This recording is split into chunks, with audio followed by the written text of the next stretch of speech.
السلام عليكم ورحمة الله وبركاته. بسم الله الرحمن الرحيم. الحمد لله رب العالمين، والصلاة والسلام على رسول الله وعلى آله وصحبه أجمعين. يا نبي صلى الله عليه وسلم سيرة زارب الله فقد منا يوم أنصاروج أميلون أرسنا. أنصاروج مالت يدين رداتوج مالتنا የመዲና ሰዎች በመባል ይታወቃሉ። ስለነሱ ነው ባላህ ፍቃድ ምናየው። ነብዩ ሰለላሁ ዐለይሂ ወሰለም ስደት ከመደንገጉ በፊት እሳቸው ላይ የዲን ረዳቶች መጥተው እንዴት ከእሳቸው ጋር ቃል ተጋቡ። ምክንያቱም እስካሁን ድረስ ያየነው የእሳቸው ሲራ ምን ላይ የሚያጠነጥን ነበር? መካ ላይ የደረሱባቸው መከራዎች የሚያሳይ ነበር አይደል? ሀታ ምን እስኪሆን ድረስ እንደነ ቢላል አይነቱ እስኪሰቃይ ድረስ ባሪያ በመሆኑ የተነሳ በጣም ደሃ በመሆናቸው የተነሳ ደግሞ ያሲርና ሱመያ የአማር አባትና እናት የሆኑትን በአደባባይ በቀን እስኪገሏቸው ድረስ በድብቅ ማርላት። ይሄን ያህል መከራ ሲደርስባቸው ነብዩ ሰለላሁ ዐለይሂ ወሰለም ሷሃባዎችን ወደ ኢትዮጵያ እንዲሰደዱ ልከዋቸው ነበር። ምን አይነት ንጉስ ዘንድ ነው የተላኩት? ነጃሺ የተባለ። ነጃሺ መልካም መስተንግዶ አደረገላቸው አይደል? ከዛ በኋላ መካ ላይ ሰዎች ይሰልሙ ጀመር። ከሰለሙ ታላላቅ ሁለት ትልቅ ሰዎች ውስጥ ማንና ማን ይገኙበታል ብለን ነበር? ሐምዛና ዑመር አይደል?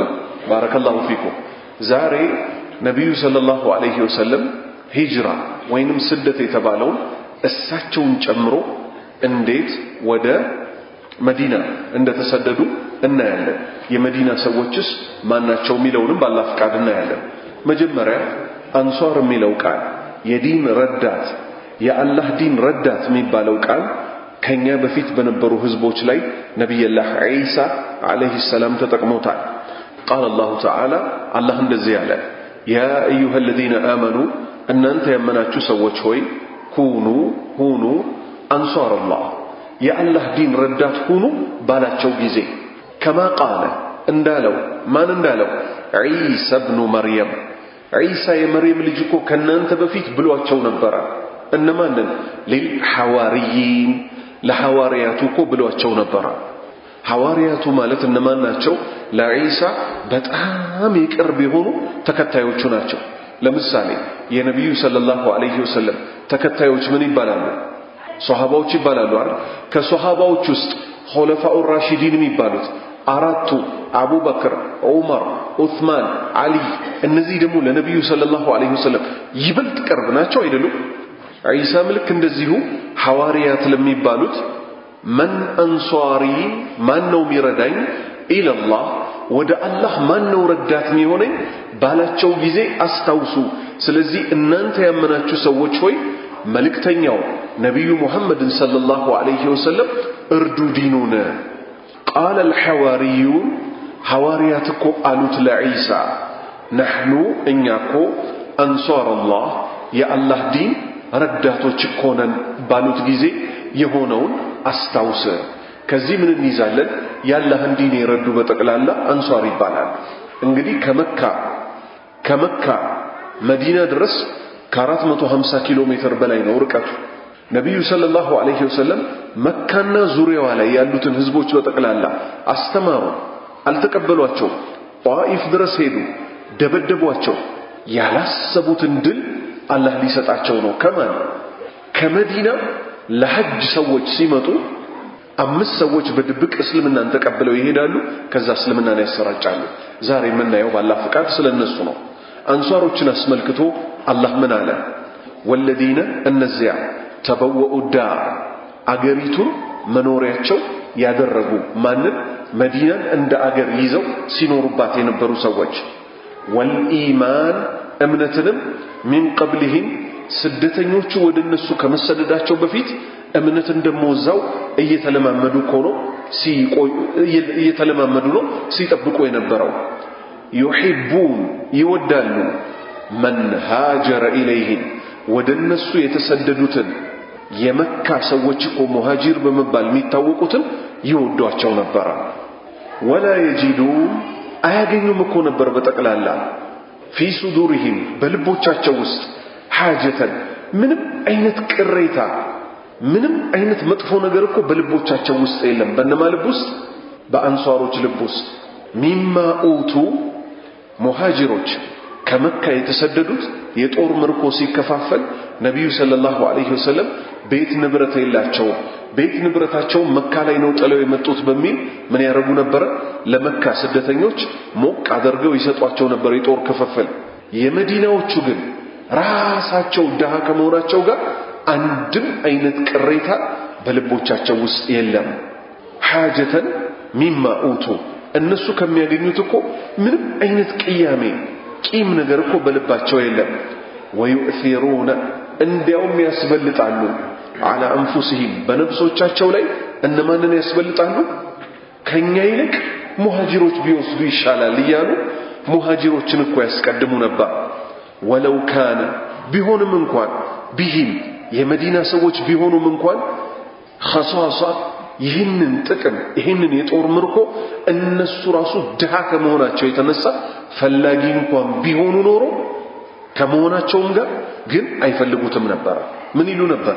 ከኛ ይልቅ ወንድሞቻችን ይሻላሉ እያሉ ይሄን የጦር ምርኮ አሳልፈው ይሰጡ ነበር። አላህ ምን አለ? ትልቅ ባህሪ ስለሆነ የመዲናዎቹ ሰዎች ላይ የተገለጹበት ወመን ዩቃ ሹሐ ነፍሲሂ የጠበቀ ሰው ምኑን የነፍሱን ስስታምነት ስስታም ስትሆን ነው አይደለም ለኔ የምትለው እነሱስ እነሱ ራሳቸው ችግረኛ ሆነው ኖሯቸውም እኮ አይደለም ችግረኛ ሆነው ምን ይሉ ነበር? ከኛ ይልቅ ከመካ ለዲናቸው ሲሉ የተሰደዱት ወንድሞቻችን ለነሱ ቢሰጥ ይሻላል ይላሉ። አላህ አደነቃቸው፣ አወደሳቸው። ከዛ ምን አለ? ሌሎች ሰዎች የነሱን አራያ እንዲከተሉ ወመን ዩቃ ሹሐ ነፍሲሂ የነፍሱን ስስታምነት ሚጠብቃት ሚቆጥባት የሆነ ሰው እኮ ፈኡላኢክ እነዚህ እኮ ናቸው ሁሙል ሙፍሊሑን የሚፈልጉትን የሚያገኙ ከሚፈሩት ሁሉ የሚጠብቁት እኮ እነዚህ ግለሰቦች ናቸው። ስለዚህ ላቡድ እኛ የመዲና ሰዎችን ባህሪ ልንናበስ ይገባናል። ከኔ ወንድሜ ይብሳል፣ ከኔ ወንድሜ ያገኝ፣ ከኔ እህቴ ታገኝ እስካልተባባልን ድረስ እቺ ጀነት አትወረስ። ልብ በሉ ነብዩ ሰለላሁ ዐለይሂ ወሰለም ነብይ የሆኑት የት ነው? የተወለዱት መካ ነው። ነብይ የሆኑት መካ ነው አይደል? የመካ ሰዎች አልቀበል ሲሏቸው ግን የመዲናዎቹ ተቀበሏቸው። ከዛስ ሐታ ምን ብለዋል ይባላል? ስደተኞቹ ሲመጡ ከፊሎቹ ሀብት ንብረታቸውን ትዳራቸውን ሁሉ ጥለው ነው የመጡት። ከዛ ምን አሏቸው? እኔ ሁለት ሚስት አለኝ፣ አንተ የምትፈልጋትን ከሁለቱ ምረጥና አንደኛዋን ልፍታለህ። እኔ የምፈልጋትን መርጬ ከዛ እኔ ቀለል ያለ የምፈልጋትን ፍላጎት ውሰድ እኮ አይደለም ያለው። አንተ የምትፈልጋትን ምረጥ ከሁለቱ ሴቶች ውስጥ። ከዛስ አንተ የፈለካትን እፈታለህና አንተ ሚስት አድርገህ ትይዛታለህ። ዛሬ በመሬት በሀብት ሙስሊሞች እርስ በርስ ይባላሉ አይደል? በመላው አገሪቱ በመላው ዓለም የመዲናዎች ምን አሉ? ሱብሃንአላህ ያለኝን ንብረት ግማሹ አንተ ውሰደው አሉ። ተው የጦር ምርኮ ይቅርብኝ እኮ አይደለም፣ በእጃቸው የያዙትን ሚስት እንፍታላችሁ ሀብት እናካፍላችሁ ያሉ ሰዎች ናቸው። ወደ ጦር ምርኮ ሲመጣ የአላህ መልእክተኛ ሆይ ከኛ ወንድሞቻችን የባሰ ችግር ላይ ነው ያሉት፣ ንብረታቸውን ቤተሰባቸውን ጥለው አይደለም የመጡት፣ ለነሱ ይሰጥ እያሉ ነብሳቸው ላይ አንዲትም ቅሬታ አይገኝባቸውም ነበር አለ አላህ ሱብሓነሁ ወተዓላ። እነዚህን ሰዎች ነው አላህ ምን ሲል የጠራቸው? አንሷሮች ሲል የጠራቸው። ነብዩ ሰለላሁ ዐለይሂ ወሰለም ምን አሉ? አደራችሁን የአንሷሮችን ነገር አሉ። ሊሞቱ ሲሉ አደራ የአንሷር የመዲና ሰዎችን ጉዳይ ለኔ ማለት እኮ እነሱ ውስጥ ልብሶቼ ናቸው፣ ገመና ሸፋኞቼ ናቸው፣ ማንም ባባረረኝ ሰዓት ያስጠጉኝ ናቸው። ቀጠሉና ምን አሉ በሌላ ሐዲስ? የመዲና ሰዎችን አንሷሮችን መውደድ ከኢማን ነው አሉ፣ እነሱን መጥላት ከንፍቅና ከክህደት ነው አሉ። አላህ ነጃ ይበላል። ነብዩ ሰለላሁ ዐለይሂ ወሰለም ነብይ ሆነው 11 ዓመት ሲሞላቸው 6 ሰዎች ከመዲና ከተማ በመምጣት በሚስጥር ኢስላምን ተቀበሉ። በድብቅ የተቀበሉበትን ምክንያት የቁረይሾችን አደጋ በመፍራት ነበር። ወደ መዲናም ሲመለሱ ኢስላምን ለከተማው ህዝብ ያስተምሩ ጀመር። ምስጋና ለአላህ ይሁን ኢስላም መዲና ውስጥ ይስፋፋ ጀመር። ከዓመት በኋላ 11 ሰዎች ከመዲና ከተማ መጡ። ከነብዩ ሰለላሁ ዐለይሂ ወሰለም ጋር አልአቀባ የተባለ ቦታም ተገናኙ። ለነብዩም ሰለላሁ ዐለይሂ ወሰለም ቃል ኪዳን ሰጡ። ይህም ቃል ኪዳን ምን ይባላል? አልአቀበቱል ኡላ የመጀመሪያው ቃል ኪዳን በመባል ይታወቃል። ምክንያቱም ባላህ ፍቃድ አብራራላችኋለሁ። ሁለተኛ ሌላ ቃል የተጋቡት ስላለ ማለት ነው። ነብዩም ሰለላሁ ዐለይሂ ወሰለም ሙስዓብ ኢብኑ ዑመይር የተባለውን ሱሐባ ለነሱ ዲንን ያስተምራቸው ዘንድ አያይዘው ላኩላቸው። እስልምና መዲና ውስጥ በሰፊው ተሰራጨ። ምን እስኪሆን ድረስ በእያንዳንዱ ቤት ውስጥ በትንሹ አንድ ሙስሊም እስኪገኝ ድረስ። ከአንድ ዓመት በኋላ 73 ወንድና ሴቶች ከመዲና ከተማ ወደ መካ ለሐጅ መጡ። ከነብዩ ሰለላሁ ዐለይሂ ወሰለም ጋር በማታው ክፍለ ጊዜ ሚና የሚባል ቦታ ተገናኙ። በማታው ክፍለ ጊዜ የተገናኙት አጋሪያን እንዳያዩዋቸው በመስጋት ነበር። የነብዩ ሰለላሁ ዐለይሂ ወሰለም አጎት አባስም አላህ መልካም ስራውን ይወደድለትና ቦታው ላይ ነበር። ለነብዩ ሰለላሁ ዐለይሂ ወሰለም 4 አጎቶች አሏቸው። ሁለቱ እስልምናን ተቀብለዋል፣ ሁለቱ እስልምናን አልተቀበሉም።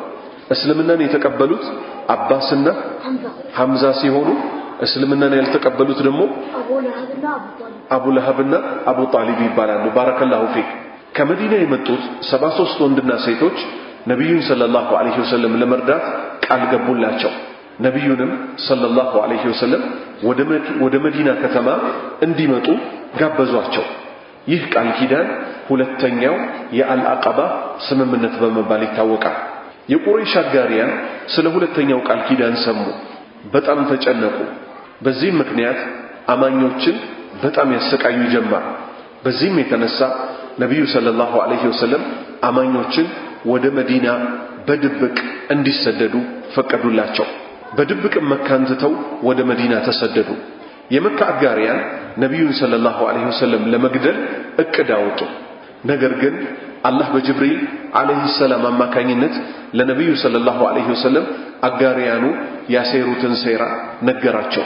ነብዩም ሰለላሁ ዐለይሂ ወሰለም በጣም የቅርብ ሰሃባቸውን አቡበክርን ረዲየላሁ ዐንሁ ወደ መዲና ስደት እንዳሰቡ ነገሩት። አቡበክርም ከሳቸው ጋር ለመሄድ ተስማማ። አጋሪያኑ ነብዩን ሰለላሁ ዐለይሂ ወሰለም ለመግደል ቤታቸውን ከበቡ። ነብዩም ሰለላሁ ዐለይሂ ወሰለም ያጎታቸውን ልጅ አልይን ረዲየላሁ ዐንሁ እሳቸው አልጋ ላይ እንዲተኛ አደረጉት። በመካከላቸውም ነብዩ ሰለላሁ ዐለይሂ ወሰለም ተነስተው ሄዱ። በሙሽሪኮቹ መካከል ነብዩም ሰለላሁ ዐለይሂ ወሰለም ከአቡበክር ጋር ተገናኙ። ወደ መዲና ስደት ወጡ። አጋሪያኑ ነብዩን ሰለላሁ ዐለይሂ ወሰለም ሲያጧቸው እሳቸው ያሉበትን የጠቆመ 100 ግመል እንሰጠዋለን ብለው ቃል ተጋቡ። ያላህ ነብይ ሰለላሁ ዐለይሂ ወሰለምና አቡበክር ሰውራ የሚባል ዋሻ ውስጥ ተደብቀው ነበር። ለስንት ቀን? ለ3 ቀን። አጋሪያኑ ደርሰውባቸው ነበር። ነገር ግን አላህ አጋሪያኑ ላይ ሸፈነባቸው። አላህም ነብዩንና አቡበክርን ጠበቃቸው። አቡበክር ለነብዩ ሰለላሁ ዐለይሂ ወሰለም ምን ይላቸዋል? ምክንያቱም ሙሽሪኮቹ ደርሰውባቸው ስለነበረ እሱ ቀና ሲል አይቷቸዋል። ያላህ መልእክተኛ ሆይ አላቸው፣ ከነሱ ውስጥ እኮ አንዳቸው ጎንበስ ብሎ ወደ ጫማው ቢመለከት እኮ አላቸው ያየን ነበር አላቸው። የእሳቸው መልስ ምን ሆነ? ያ አቡበክር ሆይ ማዘኑከ ቢስነይን በሁለት ሰዎች ምን ትገምታለህ? ምን ትጠረጥራለህ? አላሁ ታሊቱሁማ አላህ ሶስተኛቸው በሆኑ ሁለት ሰዎች ምን ግምት አለህ? አላህ ሶስተኛችን ነው። አላህ ይረዳናል፣ አላህ ይጠብቀናል። አላህ ከባሪያዎቹ ጋር ነው ስንል ለስንት ይከፈላል ብለናል? አላህ ከባሪያዎቹ ጋር ነው ስንል ለስንት ይከፈላል ብለናል? ለሁለት ይከፈላል። ማዕያ አማ አጠቃላይ አላህ ከፍጡራኑ ጋር መሆኑና ማዕያ ኻሳ አላህ ከልዩ ባሪያዎቹ ጋር መሆኑ። ማዕያ አማ አጠቃላይ የአላህ ከባሪያዎቹ ጋር አብሮ መሆኑ በመስማቱ በማየቱ በማወቁ ከባሪያዎቹ ጋር ሆኖ ከሱ ተሰውሮ የሚከሰት አንድም ነገር የለም አላህ ያየው ቢሆን እንጂ። ከሱ ተሰውሮ የሚነገር ንግግር የለም አላህ የሰማው ቢሆን እንጂ። ከሱ ዕውቀት ደግሞ የሚሰተር ነገር አንድም የለም አላህ ያወቀው ቢሆን እንጂ። ወደ ውድ ባሪያዎቹ ሲመጣ ለምሳሌ ሙሳንና ሃሩንን አላህ ምን አላቸው? ሂዱ ወደ ፊርዓውን አላቸው። ከዛስ ቃለ ላ ተኻፋ አላህ እኮ አላቸው አትፍሩ፣ ኢነኒ እኔኮ ማዓኩማ ከናንተ ጋር ነኝ። በምኑ አስመዑ እሰማለሁ፣ ወአራ አያለሁ፣ እረዳችኋለሁ፣ ከናንተ ጋር ነኝ። እዚህም ጋር ነቢዩ ሰለላሁ ዐለይሂ ወሰለምና አቡበክር የተገቡ ጊዜ ዋሻ ውስጥ በገቡ ጊዜ ዋሻው ድረስ ተከትለው ሊገሏቸው ሲል አቡበክር እንዲያውም ቀና ብሎ ሲል ጫማቸውን አየው። አንቱ ያላህ መልእክተኛ ሆይ ከነሱ ውስጥ እኮ አንዳቸው ጎንበስ ብሎ ወደ ጫማው ቢመለከት ያይን ነበር ሲላቸው አቡበክር ምን ይሆናል ጥርጣሬ በሁለት ሰዎች በኔና ባንተ አላህ እኮ ሶስተኛችን ነው እሱ ይረዳናል። አላህ ምን አለ ይሄንን አስመልክቶ ኢላ ተንሱሩሁ አለ። ለአማኞች ነው ይሄን ሚላቸው። መልእክተኛውን እናንተ ባትረዱት ፈቀድ ነሰረሁላህ አላህ እኮ በርግጥ ረድቶታል። ኢዝ አኽረጀሁ ባስወጡት ጊዜ ማን ነብዩ ሙሐመድን ሰለላሁ ዐለይሂ ወሰለም አጋሪያን ከመካ ባስወጣቸው ጊዜ الذين كفروا እነዚህ የካዱት ثاني اثنين ሁለተኛ ሆኖ በወጣ ጊዜ አቡበክር እሳቸው አይደሉ? አቡበክር አንደኛው ነው። እሳቸው ስንተኛ ናቸው? ሁለተኛ ናቸው። ከሁለቱ ውስጥ እኮ ሁለተኛ ሆኖ በወጣ ጊዜ إذ هما في الغار አቡበክርና ነብዩ ሰለላሁ ዐለይሂ ወሰለም በሆኑ ጊዜ የት في الغار ዋሻ ውስጥ በሆኑ ጊዜ إذ يقولوا ነብዩ ባሉ ጊዜ ለማን لصاحبه ለባልደረባቸው ለአቡበክር ባሉት ጊዜ لا تحزن አትፍራ إن الله معنا አላህ እኮ ከኛ ጋር ነው ባሉት ጊዜ አስታውሱ። በዛ ሰዓት እንኳን አላህ ረድቷቸዋል። እሳቸውን ጠላቶች ደርሰውባቸው ሊገሏቸው ብለው እንኳን በዛ ሰዓት እንኳን ረድቷቸዋል። እሳቸውን ብትረዱ የሚበጃችሁ ለራሳችሁ ነው። إن الله معنا ባሉ ጊዜ فأنزل الله እኮ አወረደ ሰኪነተሁ መረጋጋቱን እኮ አወረደላቸው። በማንና በማን? በነብዩ ሰለላሁ ዐለይሂ ወሰለምና በአቡበክር ላይ عليه በነሱ ላይ ወአየደሁ አገዛቸው ደግሞ ቢጁኑዲን በሰራዊት እኮ አላህ አገዛቸው። ለም ተረውሃ እናንተ በማታዩት ሰራዊት እኮ አላህ አገዛቸው። መላእክት አወረደላቸው። ወጀዐለ አላህ እኮ አደረገ كلمة الذين ያንን ንግግር ከፈሩ የካዱትን ሰዎች ንግግር እኮ السفلى ወደታች እኮ ውድቅ አደረገው፣ የበታች አደረገው። وكلمة الله የአላህ ንግግር ደግሞ هي العليا የበላይ እኮ ነው። والله አላህ እኮ عزيز አሸናፊ ነው፣ حكيم ጥበበኛ ነው። ከዛ ነብዩ ሰለላሁ ዐለይሂ ወሰለም 3 ቀን እዛ ዋሻ ውስጥ ከቆዩ በኋላ አጋሪያን ተስፋ ቆርጠው በተመለሱበት ሁኔታ ነብዩ ሰለላሁ ዐለይሂ ወሰለም ወዴት ሄዱ? ወደ መዲና ጉዞ ጀመሩ። መካን ጥለዋት ሊወጡ ሲሉ ዞር ብለው አዩዋትና መካ ሆይ እኔ እኮ እድሻለሁ ህዝቦችሽ ነው ያባረሩኝ አሏት። ምክንያቱም አላህ መካን ምን ሲል ጠርቷታል? ኡመል ቁራ የከተማዎች ሁሉ እናት ሲል ጠርቷታልና ማለት ነው። መዲናም በሰላም ደረሱ። መዲና ሲደርሱ ለሳቸውና ለባልደረባቸው አቡበክር ታላቅ አቀባበል ተደረገላቸው።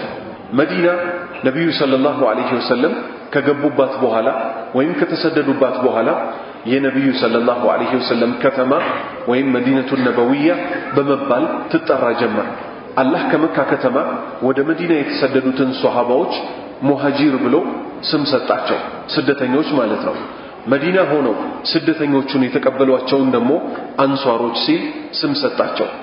ባላህ ፍቃድ ከዚህ ቀጥሎ ደግሞ የምናየው ጂሃድ ባላህ መንገድ ላይ መታገል እንዴት ተደነገገ።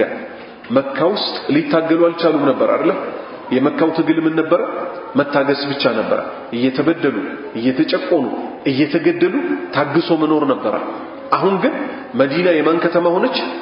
የአማኞች ከተማ ሆነች። በሙስሊሞች ተጠለቀለቀች። የነብዩ ከተማ በመባልም ታወቀች። ከዛስ ነብዩ ሰለላሁ ዐለይሂ ወሰለም አላህ Subhanahu Wa Ta'ala ከሃዲያንን እንዲታገሉ እንዲጋደሉ አዘዛቸው። ምን ሲል? ወቃቲሉ ታገሉ ፊ ሰቢልላህ በአላህ መንገድ ላይ ተጋደሉ።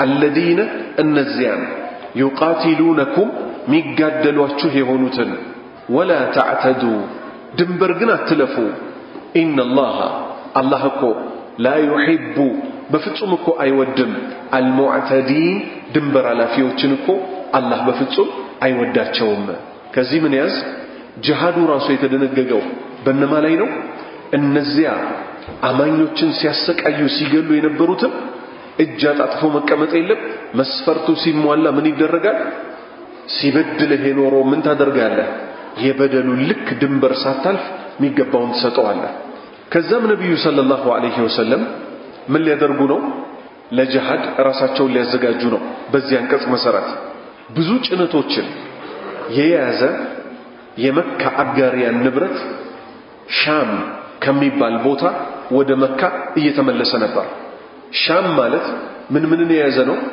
ሶሪያን ኢራቅን ከፊል ፍልስጤምን የያዘ ቦታ ነበር በዛ ጊዜ ማለት ነው የመካ አጋሪያን ምን እየሰሩ ነበር በዛ ሰዓት የመካ አጋሪያን የመካ ሰዎች ትተዋቸው የሄዱትን ንብረቶች አንድ ሁለት ያልተሰደዱ ወንድሞቻቸውን የመካዎቹ አማኞቹ መካ ውስጥ እያሰቃዩና ንብረት እየዘረፉ ነበር አላህ Subhanahu Wa Ta'ala አዘዛቸው ነብዩ ሰለላሁ ዐለይሂ ወሰለም ምን እንዲያረጉ በቀል እንዲፈጽሙ ምን አይነት በቀል እዛ ንብረት እየወደመ ነውና የአማኞች የመካ ሙሽሪኮች ንብረት ከሶሪያት ከሻም ተነስቶ የት መሄደው ወደ መካ መሄደው ነብዩ ሰለላሁ ዐለይሂ ወሰለም ኢንፎርሜሽኑ ደረሳቸው ከዛ ምን ሊያደርጉ ነው ሊወርሱት ይሄን ንብረት ወሰኑ ይህንን ታላቅ ንብረት በመሪነት ጭኖ ሲሄድ የነበረው ከሻም ወደ መካ በዛ ሰዓት አልሰለመም ነበር አቡ ሱፊያን የተባለው ታላቅ ሷሃባ ነው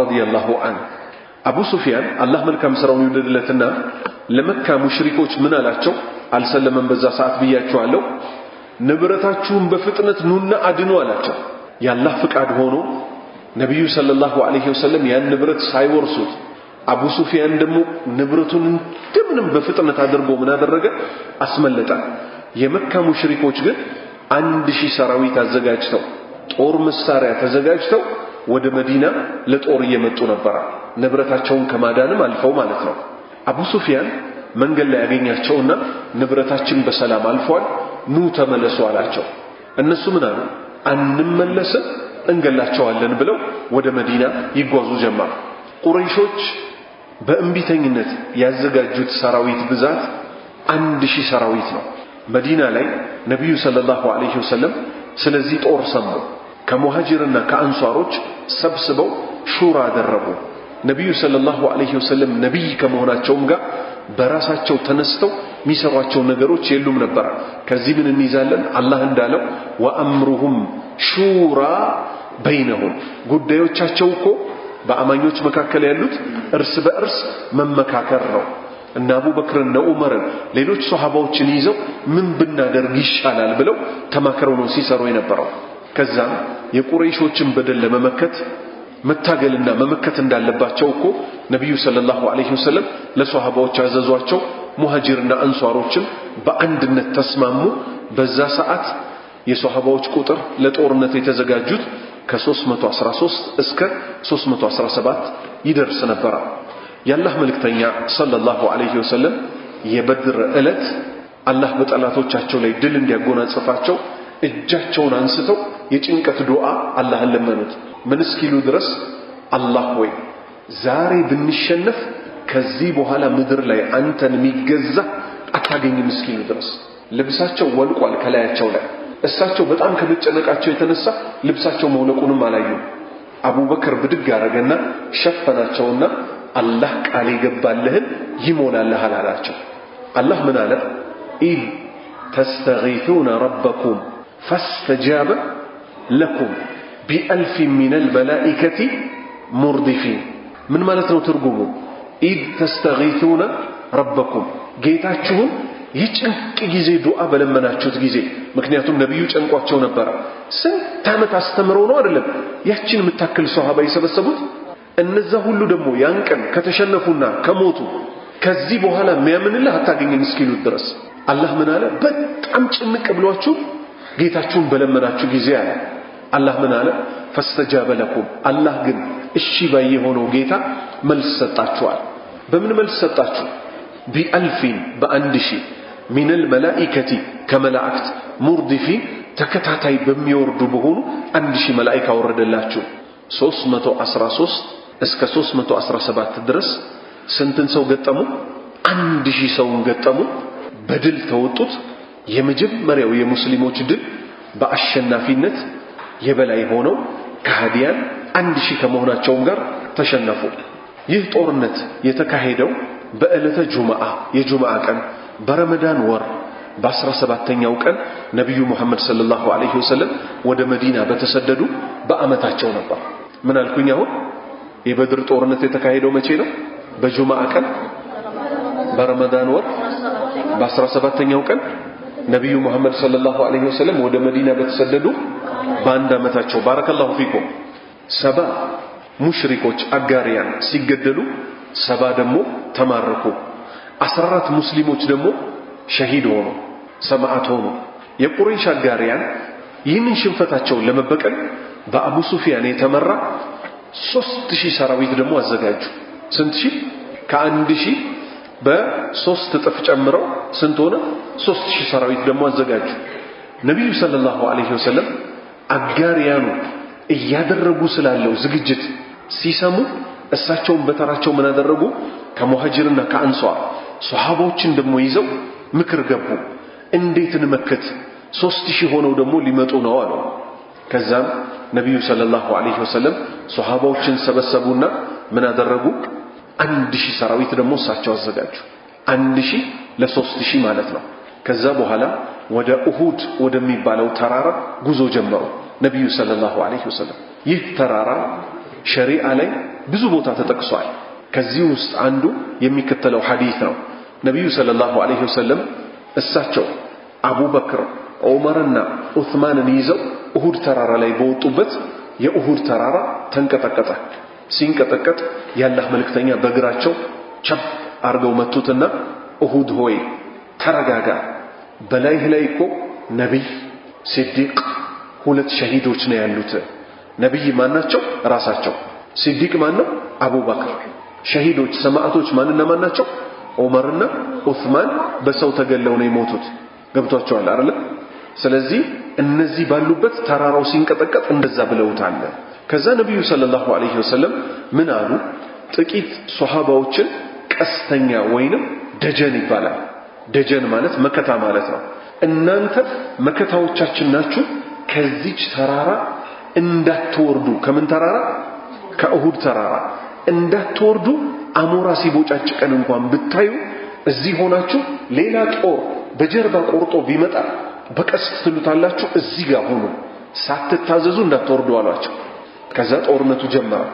ጦርነቱ የተካሄደው ሸዋል 15 ቅዳሜ ቀን ከሂጅራ ነብዩ ከመካ ወደ መዲና በተሰደዱ በ3 ዓመታቸው ነበር።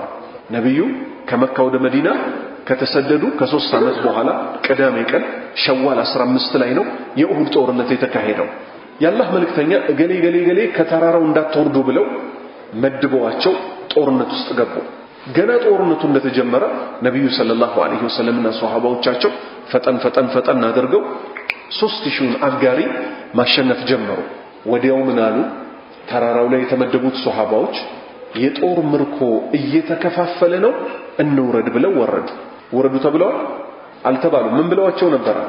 አሞራ ሲቦጫጭቀን ብታዩ። አሞራ የሚበጫጭቀው አንድን ሰው መቼ ነው? ሲሞት። ሳይሞት አሞራ ይበላውም ሰው። ሞተን ምንድነው? አሞራ ሲቦጫጭቀን ብታዩ እንኳን እንዳትወርዱ ማለት ብንሞት እንኳን እንዳትወርዱ። ለምን? እናንተም ራሱ ጥፋት ላይ ተወድቃላችሁ። ጦርነቱ ሳያልቅ ብትወርዱ ሌላ ኃይል ይመጣል ነው። ሱብሃንአላህ። እቺን የመልእክተኛውን ሰለላሁ ዐለይሂ ወሰለም ትእዛዝ በመጣሳቸው ብቻ የተነሳ ቀስተኞቹ የጦር ምርኮ እየተከፋፈለ ነው ብለው ወረዱ ሳይባሉ ወረዱ። ሲወርዱ በዛ ሰዓት ኻሊድ ኢብኑ አልወሊድ የተባለው ሱሐባ ረዲየላሁ ዐንሁ እስልምናን አልተቀበለም ነበር። እሱ ደግሞ በጣም የጦር ስልት የሚያውቅ ነበር። በጀርባ በኩል ጦር ቆርጦ መጣና እነዛ ወርደው የለ የወረዱትንም እዛ የነበሩትንም ከኋላ አዲስ ኃይል ይዘው መጥተው ጭፍጨፋ ጀመሩ። 70 ሱሐባ በዚህ ስተት የተነሳ ሞተ ማንን ጭምር ሐምዛ የተገደለው ያንቀር ሐምዛ የተገደለው ያንቀር ነው 70 ሱሐባዎች ሸሂድ ሆኑ በምን ስተት የተነሳ ልብ በሉ በአንዲት ስተት የተነሳ ዛሬ በቁርአንና በሐዲስ ስንት ምክሮችን እንመከራለን እኛ ልንቀበል ዝግጁ አይደለም እነሱ እኮ እንዲያውም በአይናቸው ለሚያዩት የመጀመሪያውን የጦርነት ክፍል ሱሐባዎች አሸንፈው ነበር ግን ወረዱ ሳይባሉ ስለወረዱ ብቻ 70 ሱሐባ ሞት ከዛ ነብዩ ሰለላሁ ዐለይሂ ወሰለም ድጋሚ ጦርነት ውስጥ በፈረሳቸው እየጋለቡ ገቡ በቃ ወደ ውስጥ እሳቸውን ሲያዩ ሌሎች ሱሐባዎች ሁሉ ተሰበሰቡ ጥለው ሽንፈቱ ሲበዛባቸው ወደ ኋላ ሲሸሹ ሁሉ የነበሩት እሳቸው እኔ መሐመድ የአብደላህ ልጅ ነኝ ይያሉ ፈረሳቸውን ይዘው ሰይፋቸውን ይዘው ገቡ ከዛ በመጨረሻ ጦርነቱን ድጋሚ ሙስሊሞች አሸነፉ የመካ አጋሪያን 3000 ጦር ይዘው መጥተው 70 ሱሐባ ከመሞቱም ጋር ተሸንፈው ተመልሰው ሄዱ በአላህ ፍቃድ በነገው ዕለት ምን እናያለን የይሁዳዎችና የመናፍቃን ሴራ ምን ይመስል እንደነበረ ይሁዳዎች ከመዲና ከተማ ተነስተው መካ ድረስ ሄደው ምን አሏቸው ሙሐመድን ውጉት እናንተ ብዙ ሰራዊት ይዛችሁ ነው እኛ ደግሞ ከውስጥ ሆነን በገንዘብም በጉልበትም እናግዛቸዋለን ብለው ከነብዩ ጋር እኮ ቃል ተጋብተው ነበር የተቀመጡት መናፍቃንም አሉ ትልቁ ጦርነት ሊካሄድ ሆነ ባላህ ፍቃድ ስለሱ ጦርነት ነው የምናየው ምን ያደረጉበት ሱሐባዎች 10000 ጦር ይዘው መጥተው ከበው ሊያጠቋቸው ከዛስ ከምድረገጽ ለአንዴና ለመጨረሻ ጊዜ ሊያጠፏቸው ብለው አላህ እንዴት እንደተበቀላቸው ምን ናይበት ይሆናል የማንን ሴራ አልኳችሁ የይሁዳዎችና የሙናፊቆችን ስራ ሙናፊቅ ማለት ምን ማለት ነው ንፍቅና ማለት ምን ማለት ነው ይሁዳዎች እነማን ናቸው ምንስ አይነት ስራና ተንኮል ሴራ ነበራቸው ይሄን ባላህ ፍቃድ በነገው ዕለት ደግሞ እናያለን ከዚህ ምን እንረዳው ግን ምንድነው ነብዩ ሰለላሁ ዐለይሂ ወሰለም አንድ ብቻቸውን ሆነው ይሄንን ዲን ጀመሩት ከዛስ ለሳቸው ያመኑላቸው ጥቂት ወዳጆቻቸው እሳቸውን ይከቡ ጀመሩ የመጀመሪያው ጦርነት ከበቂ በላይ ነበር አልነበረም ሐቅን ለማወቅ እሳቸው 313 እስከ 317 ሆነው ከነተከታዮቻቸው እነዛ 1000 ሆነው እዚህ በቂ መሳሪያም የለም እዛስ በደንብ ተደራጅተው መጥተው አላህን የያዘ ሁሉ ጊዜ ድል የሚሰጠው አላህ ነው አላህ ምን አለ ወሊላሂ العزة ድል እኮ ለአላህ ነው ወሊረሱሊሂ ለመልእክተኛው ነው ወሊልሙእሚኒን ለአማኞችም ነው አለ ولكن المنافقين ነገር ግን መናፍቃን لا يعلمون አያውቁም እኮ ይሄ ነገር ለአላህ ለመልእክተኛውና ለአማኞች መሆኑን ስለዚህ በዲናችን ላይ ልንበረታ ግድ ይለናል ባላህ ፍቃድ በየቀኑ ይሄው ስለ ትክክለኛው ሲራ የሆነ ነገር እየተጨመረላችሁ ነው ከዛ ነብዩ ሰለላሁ ዐለይሂ ወሰለም እንዴት አድርገው መካን እንደተቆጣጠሯት ባላህ ፍቃድ ደግሞ ከነጎዲያ እናያለን سبحانك اللهم وبحمدك أشهد أن لا إله إلا أنت أستغفرك وأتوب إليك